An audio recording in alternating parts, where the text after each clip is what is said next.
जय हिंद, नमस्कार साथियों, कैसे हैं आप सभी लोग। मैं अनुज आप सभी का स्वागत करता हूं RWA डिफेंस परिवार पे। मेरे प्यारे साथियों, जल्दी से जुड़ जाएंगे मेरे साथ, शुरुआत करेंगे आज का सेशन। प्यारे बच्चों, अंग्रेजी मंथन की आज की सीरीज में आपका जो टॉपिक है वो है how to identify adjective in 1 second. आपने इससे पहले जो शनिवार आया था उसमें हम लोगों ने कवर करा था how to identify noun in 1 second. तो आपके दोनों टॉपिक बड़े अच्छे तरीके से तैयार हो जाएंगे। तो बहुत ही शानदार टॉपिक होने वाला है क्योंकि यहां से क्वेश्चन आपके एग्जाम में बनते हैं। तो चलिए शुरू करते हैं और देखते हैं कैसे पहचानेंगे हम एडजेक्टिव को एक ही सेकंड में। चलिए, तो मेरे प्यारे बच्चों देखिए, अगर आपके सामने यहाँ जो लेफ्ट साइड में है उसमें आपके सामने सफिक्स दे रखे हैं और यहां पर आपके सामने वर्ड दे रखे हैं जो कि एडजेक्टिव हैं, मगर आपको बताया जाएगा कि कैसे आपको पहचानना है। अगर किसी भी वर्ड के लास्ट में LIKE आ रहा है, अगर किसी भी शब्द के लास्ट में आपका LIKE आ रहा है तो वो शब्द क्या होगा, आपका एडजेक्टिव हो जाएगा। जैसे अगर मैं पहली बात करूं, पहला वर्ड जो आपके सामने वॉर लाइक, तो वॉर लाइक का जो मतलब होता है वो होता है लड़ाकू। अब आप ध्यान से देख लो, यहां शब्द में LIKE आ रहा है तो ये आपका एडजेक्टिव हो गया। उसी तरीके से चाइल्ड लाइक, चाइल्ड लाइक का मतलब होता है बच्चों सा, बच्चों सा, बच्चों सा, तो ये क्या हो गया, आपका एडजेक्टिव हो गया। राइट। उसके बाद अगर मैं आपसे बात करूं ISH, राइट, ISH जैसे चाइल्डिश, तो चाइल्डिश का मतलब ये क्या होता है, बचकाना, है ना, बच्चों सा। सेल्फिश का मतलब स्वार्थी। अब ISH आ रहा है, ISH आ रहा है, तो जैसे आपके सामने चार वर्ड आ गए और वहां पर चाइल्डिश लिखा हुआ है, आपसे कहा एडजेक्टिव कौन सा है इसमें, तो आपने तुरंत बता दीजिए ये हमारा एडजेक्टिव है। सबको बात समझ में आ रही है। तो ये तरीके होते हैं आपके एडजेक्टिव को फाइंड आउट करने के। अभी बहुत सारे वर्ड आएंगे आपके सामने, एक एक करके आप सारी चीजों को देखते हुए चलेंगे। तो पहला पॉइंट क्लियर हुआ आपको, अगर किसी भी वर्ड के लास्ट में LIKE आ रहा है, ये सफिक्स है। सफिक्स का मतलब क्या है कि जो शब्द लास्ट में होते हैं आपके, है ना, जैसे वॉर लाइक, चाइल्ड लाइक शब्द के लास्ट में जुड़ते हैं। ठीक है। अब देखिए, ये हो गया आपका। सेकंड की तरफ मूव करते हैं तो आता है आपका IC। जैसे अगर किसी वर्ड के लास्ट में IC आ रहा है ना, हॉरिफिक, टेरिफिक, बात सबको समझ में आ रही है। उसी तरीके से इसका मतलब क्या होता है, हॉरिफिक टेरिफिक, इसका मतलब भयंकर, भयंकर, है ना, भयंकर। यहां लिख देता हूं बड़ा सा, भयंकर के लिए हम लोग यूज करते हैं कि ना ये बहुत हॉरिफिक है। टेरिफिक का भी यही मतलब होता है। फिर अगर वर्ड के लास्ट में IVE आ रहा है, जैसे सप्रेसिव, सप्रेसिव, सप्रेसिव का मतलब क्या होता है बच्चे, दमनकारी, दबाने वाला। और एडेसिव, एडेसिव का मतलब क्या होता है, चिपकने वाला। ठीक है बेटा, सभी को बात समझ में आ रही है। ओके, आगे बढ़ते हैं। अगर किसी वर्ड के लास्ट में ENT आ रहा है या ANT आ रहा है तो वो शब्द भी क्या होगा, एडजेक्टिव होगा। जैसे साइलेंट, साइलेंट का मतलब चुप, डिसेंट का मतलब सभ्य, राइट, ब्लेटेंट का मतलब प्रबल, जो प्रबल है। और एक्सुबरेंट का मतलब होता है आपका, एक्सुबरेंट का मतलब होता है जो बहुत अधिक है, अधिक के लिए यूज करते हैं। तो सब विशेषता बता रहे हैं ना, आपको पढ़ते ही नजर आ रहा होगा, है ना, ENT ANT। ठीक है, चलिए और आगे देखते हैं क्या क्या वर्ड आ रहे हैं। EN अगर आ जाए, गोल्डन, सुनहरा, गोल्डन हम किसको बोलते हैं कि यार ये तो सुनहरा है। वुडन, लकड़ी के जैसा है। ठीक है, विशेषता बता रहा है। स्टोनी का मतलब क्या होता है, प्रबल। अगर लास्ट में आपका Y आ रहा है तो वह शब्द क्या होगा, एडजेक्टिव होगा। ब्लडी दे रखा है, ब्लडी का मतलब निर्दयी, निर्दयी के लिए हम लोग यूज करते हैं कि वो बहुत खतरनाक है, बहुत निर्दयी है, खून का प्यासा है, ब्लडी है। ठीक है बेटा, ठीक है बेटा, बात समझ आ रही है आपको। अच्छा, क्लियर है। सारे बच्चे आराम से नोट कर लीजिएगा स्क्रीनशॉट लेकर के। देखो बच्चों, आप कहते हो PDF दे दो, छोटी छोटी चीजों के PDF मत मांगा करो, लिखने की आदत डालो। एक कॉपी बनाइए, उस पर लिखिए आराम से बेटा, जितना लिखोगे उतना अच्छा है। हर चीज का PDF नहीं होता, वो फोन में रह जाता है, फोन की मेमोरी भर जाती है, फोन हैंग करने लगता है और फिर आपको बाद में दिक्कत होती है। हर चीज को लिखो ताकि जब मन करे, नेट आए ना आए, फोन चले ना चले, आपकी कॉपी खुल करके पढ़ने का मजा ही कुछ और है ना बेटा। उस चीज की आदत बनाओ अपनी, छोटी छोटी चीजें हैं। अगर वर्ड के लास्ट में SOME आ रहा है, जैसे हैंडसम, ऑसम। अब हैंडसम का आपको पता है बहुत स्मार्ट है, ऑसम बड़ा अच्छा है ना, ब्यूटीफुल, ऑफुल, ऑफुल बता देता हूं आपको। ऑफुल का मतलब क्या होता है, भयंकर।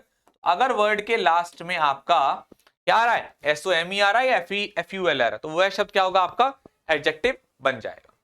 ठीक है बेटा, आगे बढ़ जाते हैं। नेक्स्ट, अगर वर्ड के लास्ट में लेस आ रहा है, LESS और ABLE आ रहा है, तो वो शब्द भी क्या होगा, आपका एडजेक्टिव। जैसे होपलेस, होपलेस का मतलब क्या है, निराशाजनक, उसी तरीके से मर्सीलेस, मर्सीलेस यानी कि बेरहम, बिल्कुल भी दया नहीं है। कैपेबल, कैपेबल का मतलब योग्य, है ना, कैपेबल है। पल्पेबल, पल्पेबल का मतलब क्या होता है बेटा, स्पर्शनीय। ठीक है, तो ABLE आ रहा है या LESS आ रहा है, वह शब्द भी क्या होगा आपका, एडजेक्टिव हो जाएगा। आगे बढ़ जाते हैं। अगर अब देखो यहां पर आपको थोड़ा सा मजा आएगा। देखो होता क्या है, हमने पढ़ा है कि अगर मान लो कोई भी शब्द है हमारा, उसके लास्ट में LY आ रहा है, तो वो हमारा क्या होगा, एडवर्ब होगा। जैसे क्विकली वर्ड आ गया, मान लो क्विकली। अब आपसे कोई पूछे कि ये क्या है, तो आप तुरंत बता दोगे सर ये हमारा एडवर्ब है। क्या है ये हमारा, एडवर्ब है ना। तो फिर सर फ्रेंडली और कावर्डली भी जो है ये भी एडवर्ब होगा, नहीं, यही तो मजेदार चीज है, ये हमारा एडजेक्टिव है। आप बोलोगे सर अरे सर कैसी बात कर रहे हो, अगर ये एडजेक्टिव है तो इसका एडवर्ब बता दो। चलो मैं आपको समझाता हूं। मान लो इसमें एक और एग्जांपल जोड़ लीजिए, बहुत अच्छा, माइजर। जैसे बच्चों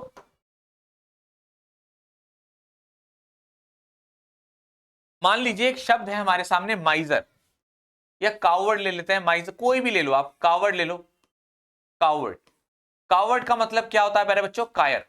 और अगर आपसे कोई पूछे कि भाई ये क्या है आपका, तो आप बताओगे सर ये हमारा नाउन है। और आपसे अगर कोई पूछे कि भाई सर इसका एडजेक्टिव बताओ, तो आप बताना कि भाई कावर्डली जो है हमारा वो एडजेक्टिव होता है। क्या होता है, एडजेक्टिव।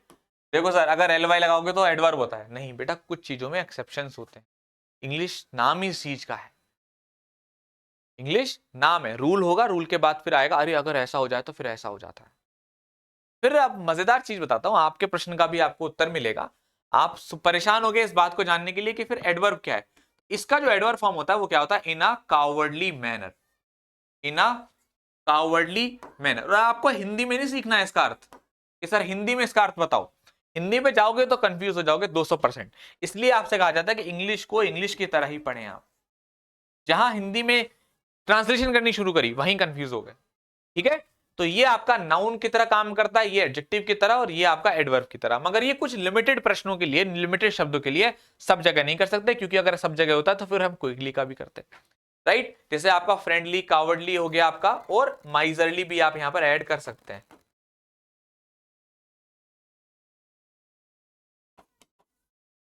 ये भी हमारा क्या है बेटा, एडजेक्टिव है ना। ये चीज है, इसलिए आपसे कहा जाता है कि इंग्लिश जो है भाई उसमें बहुत एक्सेप्शंस है। हर रूल को पढ़ते हैं, रूल के बाद कुछ ना कुछ नई चीजें उसमें ऐड होती हैं। अभी देखो AL वाले में भी आपको चीज बताऊंगा, अभी आएगा यहाँ पर आपका। अब देखो BLE लिखा हुआ है, तो BLE से क्या बनेगा, टेंजिबल बनेगा। इसका मतलब क्या होता है, ठोस होता है ना। विजिबल, जो चीजें प्रतीत हो रही हैं, जो चीज प्रति मतलब जो इसको आप देख सकते हैं उसको विजिबल बोलते हैं। अब देखो यहां पर एक और चीज आपके सामने आएगी मजेदार, AL वाला। आप तुरंत बोलोगे, AL आते ही आप में से जिस भी बच्चे ने पहले लेक्चर देखा होगा कि सर जी लास्ट क्लास जब हम लोगों ने करी थी तो वहां पर आपने बताया था कि AL आएगा तो वो नाउन होगा। अब बिल्कुल सही बात है, जैसे एक वर्ड हम ले लेते हैं प्रपोजल, और आपसे कोई पूछे कि भाई प्रपोजल क्या है, तो आप तुरंत बता दो कि सर प्रपोजल हमारा प्रस्ताव, जिसका ये तो नाउन होता है। ठीक है, मगर गुरुजी आप यहां बता रहे हो एडजेक्टिव है ये शब्द। बेटा देखो इंग्लिश को हमें इंग्लिश की तरह पढ़ना पड़ेगा। आपके सामने कंफ्यूजन जब क्रिएट होगा जब आपने AL वाले नाउन शब्द नहीं पढ़े होंगे और AL वाले एडजेक्टिव नहीं पढ़े होंगे। भाई मान लो अब मैं आज आपको ये बता रहा हूं कि ये शब्द अगर AL लगा होगा इनमें तो वो हमारे एडजेक्टिव होंगे।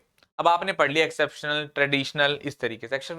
एक्सेप्शनल का मतलब अपवाद, और ट्रेडिशनल का मतलब परंपरागत, जो चीजें परंपरागत है। प्रपोजल का मतलब प्रस्ताव। जब आपको पता होगा कि AL इन यहां पर लगाएंगे तो नाउन होंगे, AL यहां लगाएंगे तो एडजेक्टिव, तो फिर आप गलती नहीं करोगे। गलती जब करोगे, कंफ्यूज जब होगे, जब आपने पढ़ा ही ना हो। ठीक है, तो इंग्लिश को हमें ऐसे ही लेकर के चलना है। कुछ शब्द आपके AL से नाउन भी बनते हैं, कुछ शब्द आपके AL से एडजेक्टिव भी। ठीक है बेटा, मेरी बात समझ में आ गई आप लोगों को। आपने पढ़ लिया दोनों चीजों को, आपका कंफ्यूजन दूर हो गया। OUS अगर आ रहा है तो वो हमारा क्या होगा, आपका एडजेक्टिव। जैसे एडवेंचरस और फेमस, प्रसिद्ध है, एडवेंचरस है। ठीक है, अब आपके सामने एक छोटी सी एक्सरसाइज है, आप मुझे आइडेंटिफाई करके बताइए कि कहां कहां आपको एडजेक्टिव इसमें नजर आ रहा है।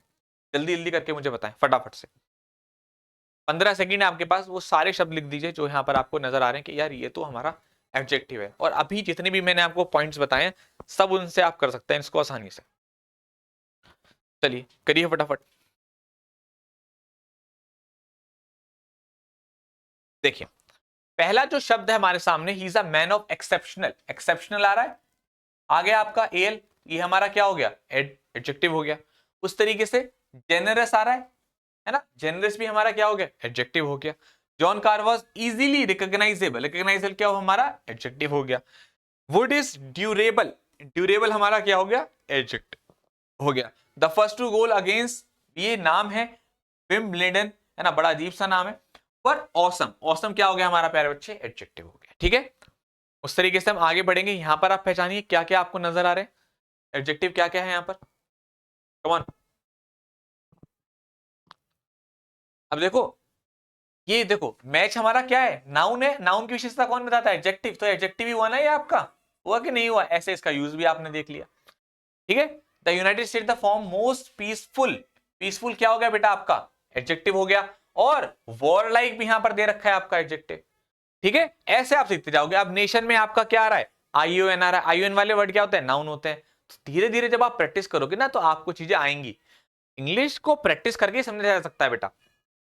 हैवी लंच, अब देखो वाई आ रहा है, हैवी, हैवी क्या हो गया, एडजेक्टिव हो गया आपका। ठीक है, और स्लगिश, स्लगिश आलसी के लिए यूज करता है, ये भी हमारा क्या हो गया, एडजेक्टिव हो गया। तो इस तरीके से हम लोग इस टॉपिक को कवर किया है हमने आज। उम्मीद करता हूं कि आपको टॉपिक अच्छा लगा होगा। फिर से एक बात बता देता हूं कि आपको जो ये तरीका बताया जा रहा है इसमें आप 97% मान के चलिए कि आपको कहीं कोई दिक्कत नहीं आएगी। 1-2% रूल्स में इसमें दिक्कत आ जाती है, जैसे एएल वाले में आ गई। लेकिन कोई भी चीज हमें 97%, 96% हमें हेल्प कर रही है तो हमें उसे एक्सेप्ट करना चाहिए। तो इंग्लिश को हम इसी तरीके से लेकर के चलते हैं बेटा, है ना।